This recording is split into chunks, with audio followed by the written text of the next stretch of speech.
Okay, the next section we're doing here is titled Examples of Mixed Economies. And it starts off by looking at the old Soviet Union. Um, this old Soviet Union used the brand of socialism called Marxist socialism. It was based on the ideas of Karl Marx and Friedrich Engels and their writings in the pamphlet titled The Communist Manifesto and later Das Kapital, which talks about how there was going to be a revolution of the people, that they were going to stand up and take over the businesses and then distribute all the money equally amongst the people.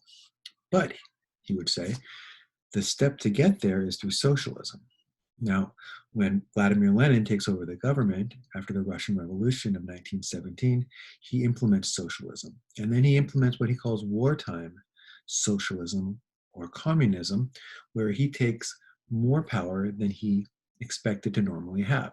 In a socialist government, the government controls some businesses, usually big businesses, and then the smaller businesses, your stores on the street, are generally owned by people.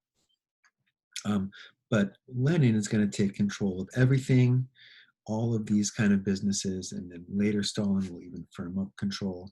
Um, but they never really hit pure communism because the government was always still above everyone else. They never got to that place where everyone was equal. There was always a top 1% that had the most money, that had the most stuff, um, which makes it not a pure communism. Later, Cuba and China follow that model. Even Venezuela gives it a try in 1999. None of these are ever pure communisms. They're never able to get to that place where the government doesn't have more, doesn't have a 1% of the population that owns more, that is more powerful. There's never full equality in these governments. Um, they give examples of modern mixed socialist countries. We talked about China, and say China is mostly a socialist or a socialist country in the countryside. Um, the people live very similar to, say, maybe in North Korea, where everything is provided for them: housing, food, jobs, farming. Um, and in return, they then have to give their crops to the government, which they use to feed them and everyone in society. But in the cities of China, we've said they're very capitalist. You can invest in businesses, they have a stock market, you can start your own business, succeed or fail as you will. So mixed socialist government, mostly socialist with elements of capitalism. On the other side of that coin is what we call mixed market economies. Now, all of these have varying degrees of mixing, and it's up to the people and the government in some cases. What degree of, are they more capitalist, or are they more socialist, or are you more in the middle? Where are you going to fall on the spectrum, on the line that we saw in our previous example? Actually from an earlier chapter, where you have social communism on one side, pure capitalism on the other. Socialism maybe in the middle. In a mixed market economy, you're more capitalist. The United States is a mixed market economy.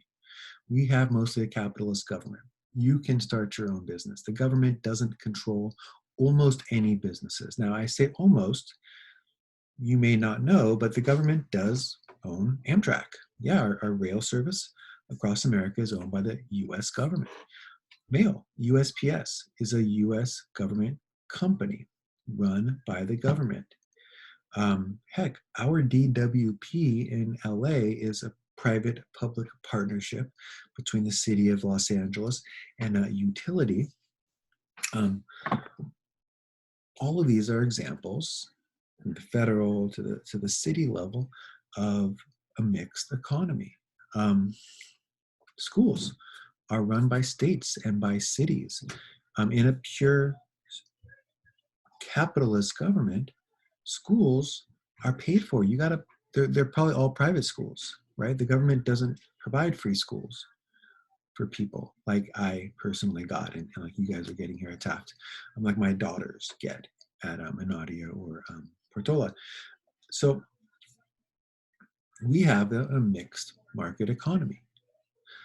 Social Security, unemployment insurance, disability insurance, Medicare, Medicaid, Section 8 housing, EBT food stamps, um, WIC. All of these are government programs that provide direct cash payments to people. So although our government doesn't own many businesses, we still have a lot of what are called social programs. And for a lot of people, that would then make us more mixed, in their opinion. And then, of course, we have a lot of rules and regulations on businesses, which are also examples of government control over industry. And again, in a pure capitalist society, government does not have control over industries. Now, who are these middle countries? Well, the book cites Sweden and Norway as being kind of middle of the road companies. In Norway, the government owns the oil, they own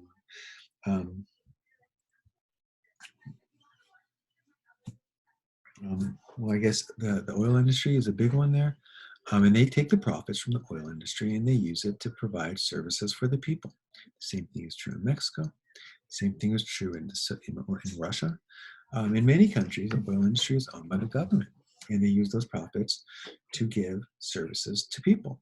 Sweden used to have super high taxes, and Denmark, and they would provide people also with these services. We're talking about free college, free health care, free daycare for your child, many services on top of things like old age pension and Medicare for the old and the poor and food stamps for the poor, kind of things that we give.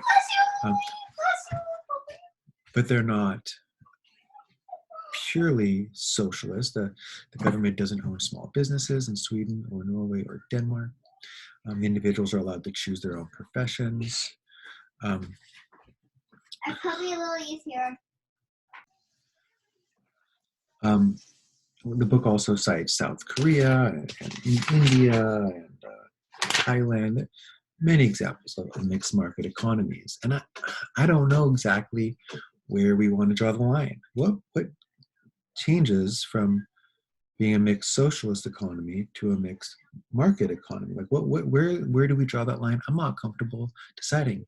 Is it government control over industries? Is it government controlling the means of production in the traditional definition of socialism, basically government owning businesses? Does that then, how many businesses, or whether it's big businesses versus small businesses that the government owns, does the government own only oil and copper mines, or do they own banks? Is that, maybe now once we enter that realm, I don't know. But we do know that all modern economies are some sort of mix. And we know that you're, if you're a little more market, you're a mixed market economy. If you're more socialist, you're a mixed socialist economy. Where that middle line is drawn, I don't know.